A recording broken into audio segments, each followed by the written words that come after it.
Bonjour à tous, c'est Rodolphe, bienvenue dans cette nouvelle vidéo, j'espère que vous allez bien et que vos investissements se portent bien également. Aujourd'hui, on parle colocation et on va parler d'un sujet qui va forcément vous arriver si vous louez un de vos biens en colocation.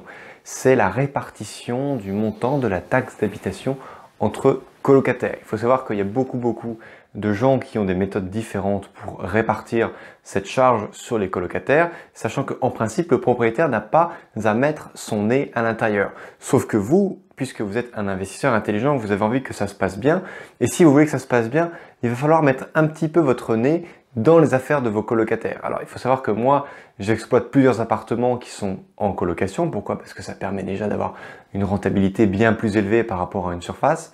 Et puis également, ça vous permet de diversifier le risque. Je vous mets le lien juste au-dessus vers la vidéo dans laquelle je vous donne tous les points positifs et les points négatifs d'une colocation. Maintenant, attachons-nous au sujet d'aujourd'hui. Il faut savoir que la loi est très stricte par rapport à la taxe d'habitation. Elle est très stricte, normale, c'est une loi, mais en même temps, elle est très évasive. J'allais dire normale, c'est une loi. Voyons ensemble ce qu'elle dit, cette loi. Concernant la répartition de la taxe d'habitation, la loi dit « Si vous occupez à plusieurs votre logement, en concubinage ou en colocation, il est établi une seule taxe d'habitation au nom de l'un des occupants, ou deux au maximum solidairement responsables du paiement de la taxe dans ce cas. » Deux solidairement, c'est-à-dire que, par exemple, monsieur et madame Dupont sont propriétaires tous les deux de leur résidence principale, la taxe d'habitation va arriver dans la boîte aux lettres au nom de monsieur et madame Dupont, les deux sont solidairement responsables du paiement de la taxe d'habitation. Les autres occupants n'ont pas à payer la taxe. En gros, on est dans un système où l'administration fiscale va déterminer de manière arbitraire sur qui va tomber la taxe d'habitation. C'est-à-dire que vous avez 2, 3, 4, 5 colocataires et vous arrivez et en fait on ne sait pas sur lequel des 5 la taxe d'habitation va tomber. Et ça peut semer le trouble, ça peut créer des différends entre les colocataires parce que voilà, il y en a un des 5, en gros vous avez 4 chances sur 5 de ne pas être touché par la taxe d'habitation. Il n'empêche que si ça vous tombe dessus, ça peut être un montant relativement important puisque moi dans mon cas on parle d'une taxe d'habitation qui est environ égale à 1 000 € par an. Quelle est ma méthode pour éviter ces différends et maintenir une bonne ambiance dans la colocation? En fait, c'est très simple. J'écris dans le bail comme quoi les colocataires ont dans les charges le paiement d'Internet, le paiement de l'électricité, le paiement de l'eau. Comme ça, il n'y a pas de défalcation, il n'y a pas de répartition entre chaque colocataire. Le montant des charges est fixe, mais également, je rajoute une provision pour le paiement de la taxe d'habitation. Comment est-ce que je fais? Par exemple, qu'est-ce que j'ai fait au 1er janvier 2018? Eh bien, j'ai vu qu'en 2017, la taxe d'habitation était de 980 €.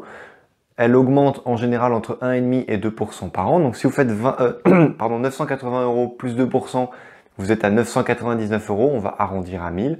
Eh bien, je divise 1000 € par mes 3 colocataires et mes 3 colocataires par le nombre de mois. Donc, je divise 1000 € par 3. Et je redivise encore par 12. Ça fait 27,80 € que je rajoute mensuellement sur chacun des colocataires, ce qui permet de provisionner le paiement de la taxe d'habitation. Maintenant, comment ça se passe? Le colocataire qui se voit attribuer le paiement de la taxe d'habitation, eh bien je lui dis ok, tu la payes et je te la rembourse immédiatement. C'est écrit noir sur blanc dans le bail, c'est une clause qui est très simple à mettre et la clause existe sur tous les baux. Il faut savoir que je loue en bail individuels, donc ce ne sont pas des baux solidaires, et donc les locataires ne sont pas liés entre eux pour payer chacun leur dû.